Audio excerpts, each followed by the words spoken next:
So much for Kamala the cop. Remember when Harris tried to frame this election as the prosecutor versus the felon?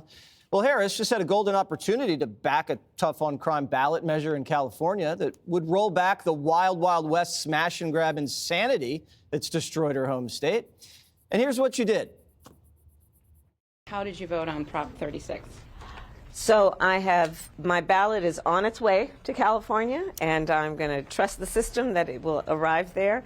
And I am not going to talk about the vote on that because, honestly, it's the Sunday before the election, and I don't intend to create an endorsement one way or another around it. But I did vote. But Kamala dodging the tough questions is a pattern. Axios points out how. Harris is the no-comment candidate, purposely and strategically. She's calculated that it's safer to be vague on policy matters than lampooned as a flip-flopper or left-winger.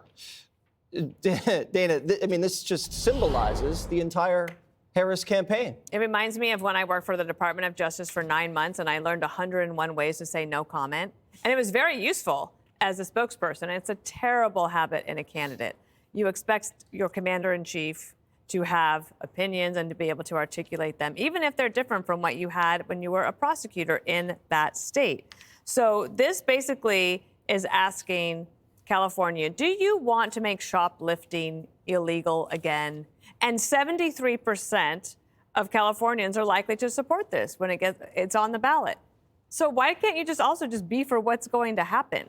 I have a theory as to why. Would you like to hear my theory? It's not just a theory. I actually heard it on a podcast, of course. But they were interviewing black voters in Pennsylvania, in Philly, and they were following a door knocker around, 2,000 a minute.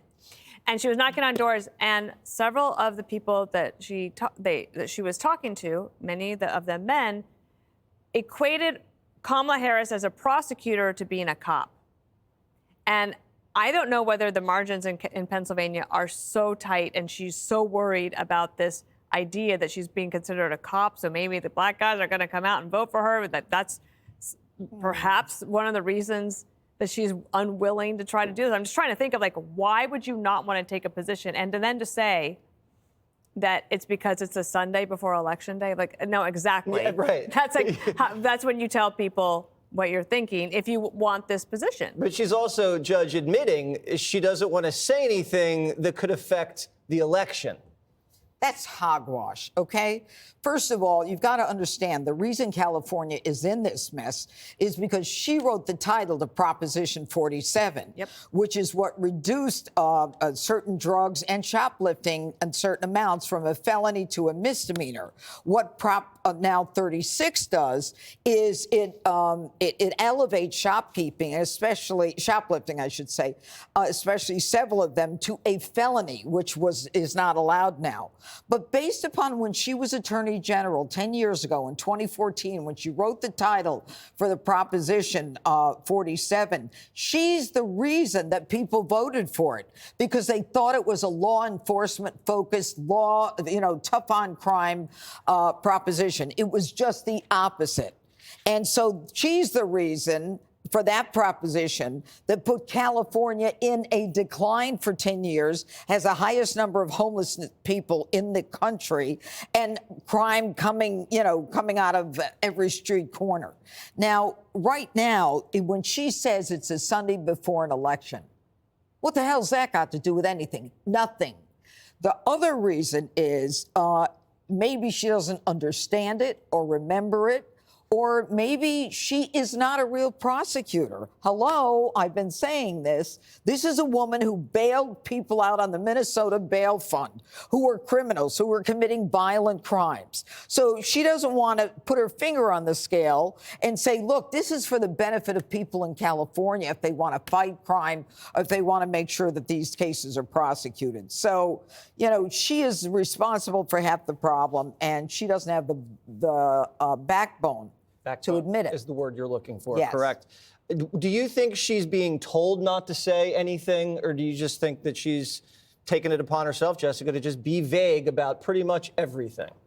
I think it is her natural posture, and that she's done it throughout her career, and she doesn't want to step in anything. And frankly, I don't know if that's a bad choice to make with 48 hours to go. There are things then that they turn into ads within minutes when you say something. Like, don't you think there's a part of Trump right now that thinks maybe I shouldn't have said that RFK Jr. could be Health and Human Services Secretary now that he's saying he doesn't want fluoride in the water anymore because it causes cancer, or I'm going to put him in charge of women's health. If he had just said, Bobby's a really good guy, happy to have him on the team. If I'm lucky enough to win, and America, I'm asking for your vote, we'll talk about it then. Well, that's your typical political answer. He's trying to lead this country in a specific direction. Towards and he having no wants fluoride? everybody to know where he stands. Come on. Greg, there is a little bit of an issue here. It's not just this that she hides. It's everything. Yeah, I mean, it always goes back to, what did Trump say? We're just trying to figure out why she's not saying anything.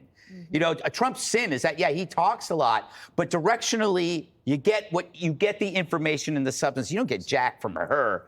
And this is the problem with being a different person to different people. It's really hard to keep track of who you are and what you're going to say to the right people. The thing about Trump is he talks to women, Jews, blacks, men exactly the same way. He's just Trump, love him or hate him. He would have said to Muslims, I'm going to pick Josh Shapiro. Sorry, but I'll get you something later. You know, both sides are both political sides are operating on some faith. On the Trump side, there is a faith that he will fulfill the obligations of these impressive people that have aligned with him. Like, you have RFK, impressive person. Musk, one of the most impressive people on the planet. Tulsi, Ackman, all of these people. So there's a promise that Trump will stay true to this future that they're building, and you're hoping he doesn't default into some kind of petty argument or something like that. Meanwhile, there's a faith for some liberals, hopeful liberals, that she's really not that woke, that she's not crazy, that she's more of a smooth centrist, you know, to go along, play along, kind of like she's not crazy, she won't go down the woke path. But then she has this opportunity.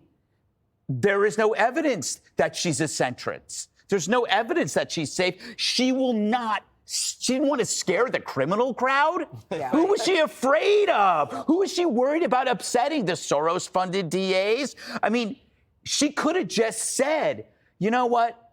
This progressive reform was a mistake and we need to return to basic law and order.